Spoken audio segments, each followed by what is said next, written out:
आरंभ में अनुशासन सिखाने के 2 ही तरीके माने गए हैं, एक गाजर और एक लाठी, कैरेट एंड स्टिक। तो पहला है पुरस्कार, प्रशंसा, ये सब, और दूसरा है निंदा। और पिटाई लिखना ठीक नहीं रहता है परीक्षा में, अगर आप लिखेंगे पिटाई तो इसका मतलब आप बता रहे हैं कि आप किस समाज से आए हैं। दंड, हाँ दंड ठीक है, लेकिन कॉर्पोरल पनिशमेंट को कभी सपोर्ट मत कीजिएगा, फिजिकल पनिशमेंट को कभी सपोर्ट नहीं करना है। आजकल बड़े लोग ऐसा मानते हैं कि फिजिकल पनिशमेंट बच्चे का व्यक्तित्व का विकास नहीं होने देती है। शुरुआत में तो तरीका वही है, थोड़ा दंड, दंड का मतलब आलोचना, धिक्कार, निंदा, ये सब चीजें। जैसे विकसित देशों में दंड तो देते ही है ना, बस मार पिटाई नहीं करते हैं। अमेरिका में सब बच्चों को ना सबसे पहला ज्ञान जो सिखाते हैं वो एक फोन नंबर सिखाते हैं, 911। कभी आप अमेरिका में हो और कोई तनाव आपके जीवन में आ जाए किसी भी तरह का, सिर्फ इस नंबर पे फोन कर देना। जैसे भारत में 100 नंबर होता है दिल्ली में, वैसे तो 100 नंबर पे फोन करने के बाद पुलिस आती है करीब आधे पौने घंटे बाद, जब कांड हो चुका होता है उसके बाद पहुंचती है। 911 मतलब बड़ा जल्दी आती है, बढ़िया बात है। तो 911 क्या है कि सोशल सिक्योरिटी नेटवर्क है वहां, उसका नंबर है।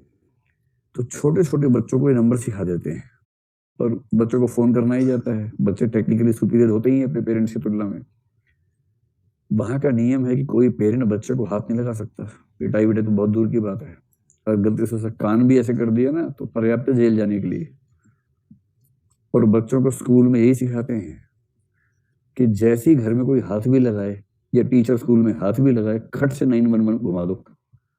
बच्चे घुमाए थे 911 और मुश्किल से 1 से 2 मिनट के अंदर पुलिस पहुंच जाती है। सारे नंबर ट्रेस की होती है, लोकेशन पता होती है, एड्रेस पता होता है, खड़क से पुलिस पहुंच जाती है घर के अंदर।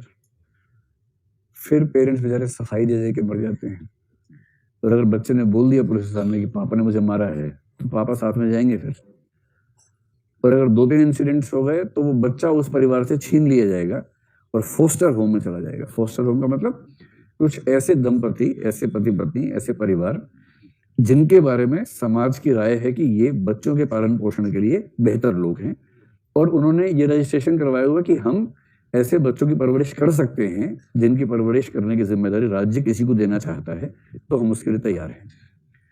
तो उस बच्चे को वहां से उठा के जो सोशल सिस्टम है उसके तहत उसकी एंट्री करवा के उसे किसी दूसरे घर में भेजते हैं, वहां उसकी परवरिश होती है। तो वहां तो ये है। भारत के वहां के जो लोग हैं ना, भारत के लोग जो वहां रहते हैं, वो वहां बच्चों से बहुत प्यार से बात करते हैं, हेलो बेबी, हेलो हेलो करते हैं, नोट करते रहते हैं मन मन में। जैसे ही वहां से हवाई जहाज में बैठे, उड़े,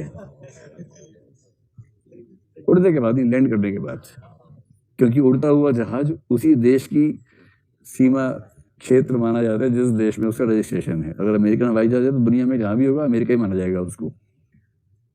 जैसे ही लैंड करते दिल्ली में और एयरपोर्ट से बाहर निकलते हैं, और फिर डायरी निकाल के, ये बेटा ये 2011 में 19 अक्टूबर की बात याद है?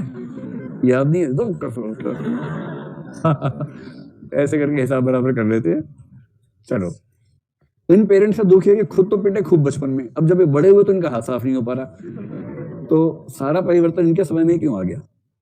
तो शुरुआत में तो यही है ना, थोड़ा वो। अब जब बड़ा होता है व्यक्ति तो उसमें सेल्फ मोटिवेशन वाला मामला है।